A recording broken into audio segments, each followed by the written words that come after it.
Hey, Rob here, hope you're well. In this video, what I want to do is find out just how far you can get in range on one of these new 2020 Specailized Turbo Levo SLs.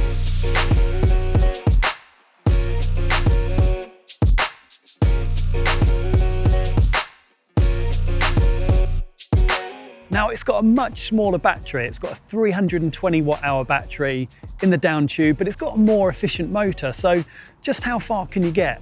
I'm not sure, that's what I want to find out. There's a couple of changes that I've made to this bike as well, and I want to talk you through them. First of all, I've actually removed the speed controller from the handlebars, and I'm just going to leave it in one mode, and it's a custom mode that I've made, and I'll show you on the screen now what that looks like.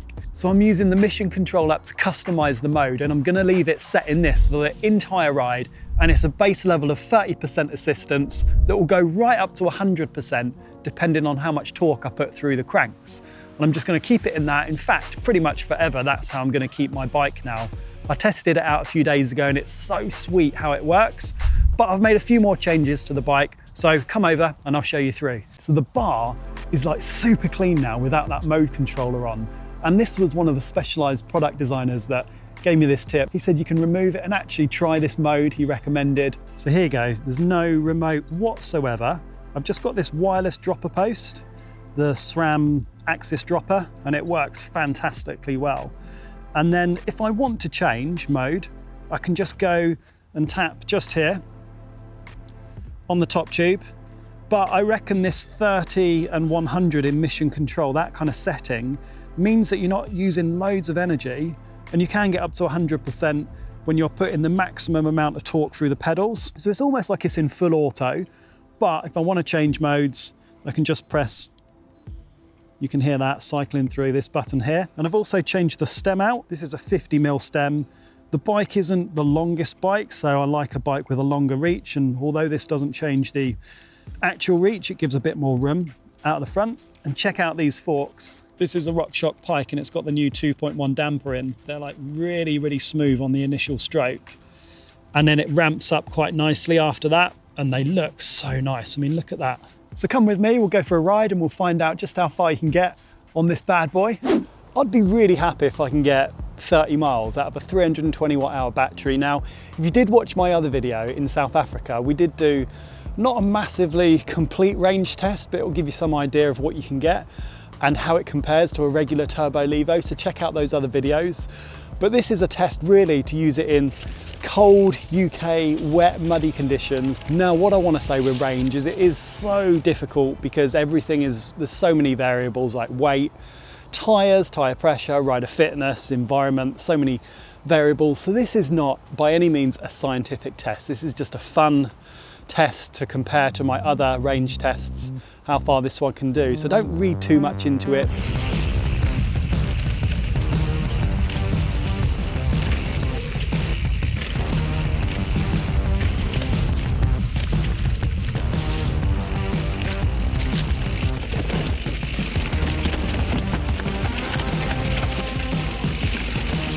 Just something that I want to add is that when you're riding along and you're above the 15-mile-an-hour speed limit, this bike is really easy to pedal, and you can tell when the motor turns off because you can't hear it anymore. So it's super easy to pedal above the limit, and I think that's really going to help with the range, especially when I'm just going, you know, on these little roads to get to my local trails. So look, just from my view here, look at that. It is so clean, isn't it? So clean and neat. And I think Specailized just want to strip it back so you've got a really natural feeling and natural looking mountain bike. I wish that other manufacturers would allow the bike brands, I say manufacturers, motor manufacturers would allow the bike brands to not be forced to use a display.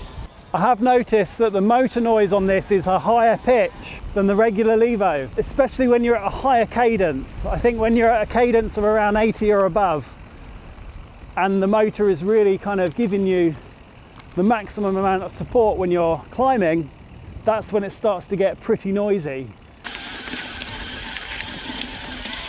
It's nice, man. It's nice, I'm telling you, it's got a punch behind it. And because it's not a belt drive like the older Levo, it's basically gears. Those gears tend to make a bit more noise. Like now, you might be able to hear it, but it's not distracting, but you can hear it. And it is louder at certain cadences and on certain terrain than the regular full fat turbo Levo. So I've done 13.6 kilometers so far, and I'm on 76% battery, so I've used what, a quarter. A lot of this has been quite flat, but I really do think you can have some really long days out on this. And basically, I know a lot of bike brands say this, and a lot of motor manufacturers, and I've probably said it before, but pedaling above the limit, or even when the bike's turned off, it is so possible on this bike and other bikes like the Lapierre E-Zester, you can pedal with it turned off. So you don't need to worry so much about the battery running out. I mean, obviously it's nice to always have battery and motor power, but when this bike is off, it pedals just like a regular bike. Like heavier, albeit it's like 18 kilos or just under my comp carbon. So it's a heavier bike, but it pedals absolutely fine. So I've done 35 kilometers so far. A lot of it has been quite flat, but I'm now in Swinley Forest, which is a little trail centre. Pretty cool, little bit of elevation, not a huge amount. Like I said, it's not been a huge amount of incline. A lot of it's been flat. Did a little road section just to get here from my little loop that I usually do as well. Look how muddy it is, absolutely filthy. It probably weighs like another half a kilo to a kilo more than it did when I started out this morning, but hey ho, getting outside, that's what matters really, isn't it?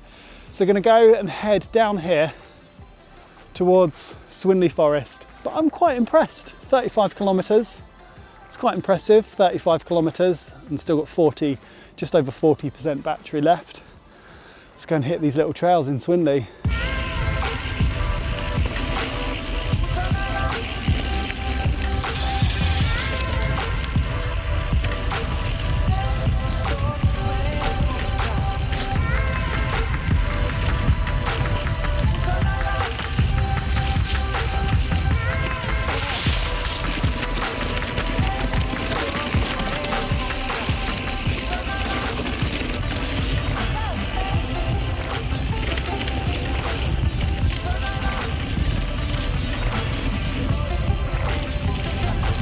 So I've just done a little bit of a loop of Swinley, a couple of the trails here. 40.4 kilometers, just 28% remaining. So I've used what, just over 2/3, well, maybe 3/4 almost. Been riding for 2 hours, 24 minutes.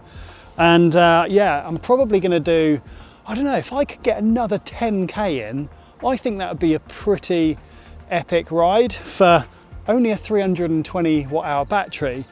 You can get a range extender for this bike as well. It's like 350 or 300 pounds or something, and it gives you another 50% range, so another 160 watt hours if you want to, but I don't think I need it. So I hope to achieve, if I can do 50K, I think that's pretty epic. So the range is very heavily dictated by the amount of vertical that you climb. So I've only done 375 meters, which is, I don't know, 1,000 feet, maybe a bit over, but I'm actually quite impressed.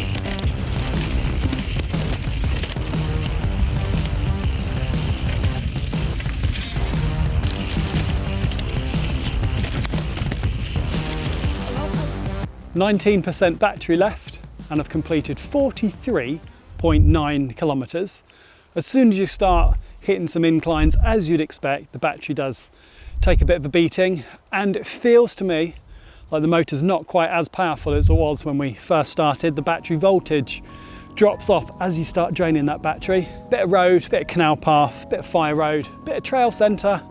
Still got like 20%, 19% battery left, so still time to hit a good few more of these trails before I start heading home. Now, I think I'm probably gonna run out of battery before I get home, so it'll be interesting to see what it is like to pedal completely off. I've tried it, but only in short blasts, but it might come to the point where I just have to ride all the way home with the battery off. Nice and loamy on the ground, it's actually quite dry, which is pretty cool. Oh, I can't wait for spring and summer coming up really soon, when you can ride from 10 AM till 10 PM.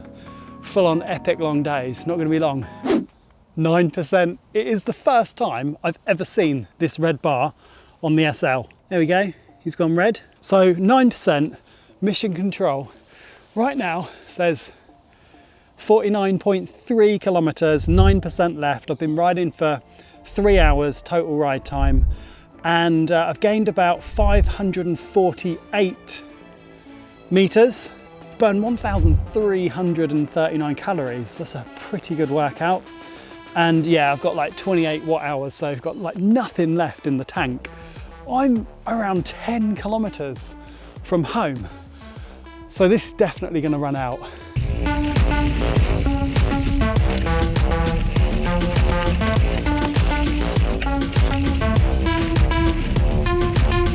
So that's it, my friends.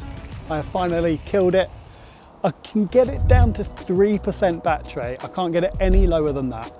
It's got 10 watt hours left, and I think it's just using that to power the vital components, the TCU, so it just doesn't shut down completely. But I've done 60 kilometers, which I think is pretty remarkable. And what I gotta say is when it gets low, like below 10, the assistance level drops off quite considerably. But 60K, that's pretty good on one battery. If you imagine if I had a range extender, I could put another 20K on there, 80K. So what we'll do, we'll head back to base camp for a little debrief, and I'll tell you my thoughts on this. Let's head back there now. Impressive, right? I was not expecting to get anywhere near 60K. I thought I might get 20, 25 miles. Now, a lot of the ride was quite flat, but I am super impressed with the ability to get 60K without a range extender. And it was around 2,000 foot of climbing, so not the biggest amount of climbing. My area that I live in doesn't have a huge amount of steep hills, but over 2,000 foot of climbing, 60K, which is like 37, 38 miles, something like that, was pretty good. Now, when you start getting under 20% battery, you can feel the motor power taper off a little bit. And then when you get under 10, a little bit more. And then anything under 10 is kind of like marginal at how much power it's actually giving you. So I was using quite a lot of my own leg power instead of the bike giving me power. And then at 3%, it basically turned off all motor assistance completely. And I was just running on my own leg power. But that was when I realized it wasn't giving me any assistance at all. So that's when I kind of ended the ride. But it's interesting to note you can't actually run it out completely. It just disables a motor at 3%, and then it just keeps the critical components alive. So like the TCU, your connection to your phone, so you can still track everything. If using one of the Angie wireless helmets, it probably stays connected to that as well. But the next thing that I really want to test on this bike is, can it ride with other full fat e-bikes? So can I go and ride with a group of mates and keep up and not have to keep my bike in turbo all the time? I don't know, this is the next big test for it, because at the moment I've only really ridden it on solo rides, which it's fantastic for, but can it ride with a group of e-bikes who are using trail, turbo mode, and can it keep up, or will it just be left in the dust? That's what I want to find out next. If you want to see more, subscribe, because I bring out weekly e-bike videos. And if you like this kind of stuff, let me know with a thumbs up, because it helps me understand what content everyone likes and what people aren't so interested in. And until next time, I will catch up with you soon.